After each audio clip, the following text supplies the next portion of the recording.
गांधी के बयान पर अमित शाह का पोस्ट। देश विरोधी बात करना राहुल गांधी की आदत है, कहना अमित शाह का। राहुल ने देश की भावनाओं को आहत किया। राहुल ने आरक्षण खत्म करने की बात की। देश की एकता से कोई खिलवाड़ नहीं कर सकता, ये गृह मंत्री अमित शाह की ओर से पोस्ट किया गया।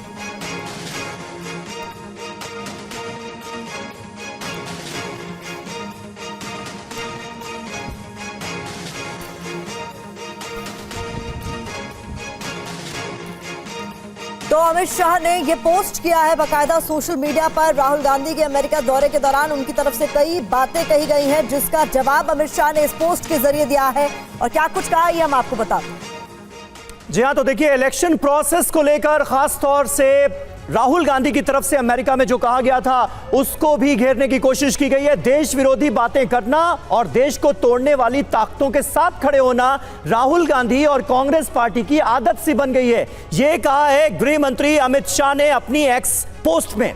चाहे जम्मू कश्मीर में JKNC यानी जम्मू कश्मीर नेशनल कॉन्फ्रेंस के देश विरोधी और आरक्षण विरोधी एजेंडे का समर्थन करना हो, या फिर विदेशी मंचों पर भारत विरोधी बातें करनी हो, राहुल गांधी ने देश की सुरक्षा और भावना को हमेशा आहत किया है, यह कहा है अमित शाह ने। भाषा से भाषा, क्षेत्र से क्षेत्र और धर्म से धर्म में भेदभाव लाने की बात करना राहुल गांधी की विभाजनकारी सोच को दर्शाता है, यह लिखा उन्होंने।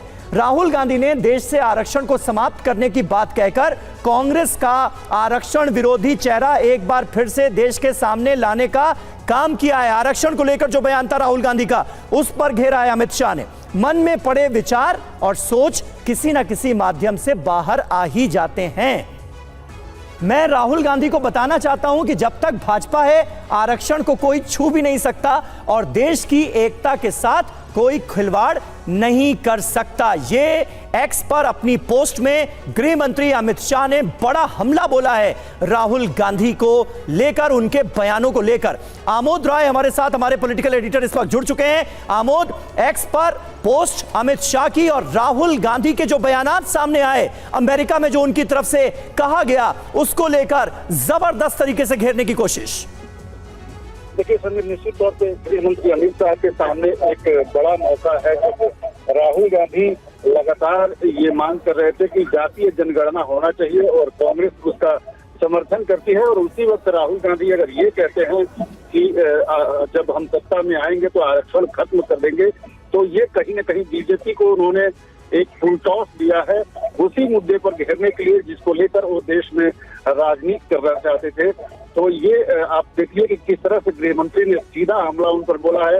इससे पहले भी कल बीजेपी के वरिष्ठ नेता रविशंकर प्रसाद ने इसी मुद्दे पर राहुल गांधी को घेरा और उनकी तमाम जो बातें थी उसके ऊपर उन्होंने कहा कि देश के बाहर जाकर देश विरोधी बातें करना, वो भी LOP बनने के बाद, इससे पहले जब वो बोलते थे तो LOP नहीं थे, अब वो नेता प्रतिपक्ष हैं, जिम्मेवारी वाले पद पे हैं। ऐसे में ऐसे बयानात देना ये कतई सही नहीं है और इस मुद्दे को बीजेपी और आगे बढ़ाएगी, क्योंकि 2 राज्यों में अभी चुनाव भी हो रहा है, हरियाणा और जम्मू कश्मीर। और राहुल गांधी ने जिस तरह से बयान दिया है, ये कहीं न कहीं बीजेपी के लिए एक तरह से खाद का काम करेगा। राजनीति में कब मौका मिले और उसको कैसे भुनाया जाए, बीजेपी को ये बेहतर आता है और इस बयान को बेहतर ढंग से अपने पक्ष में भुनाने की कोशिश करेगी। समीर।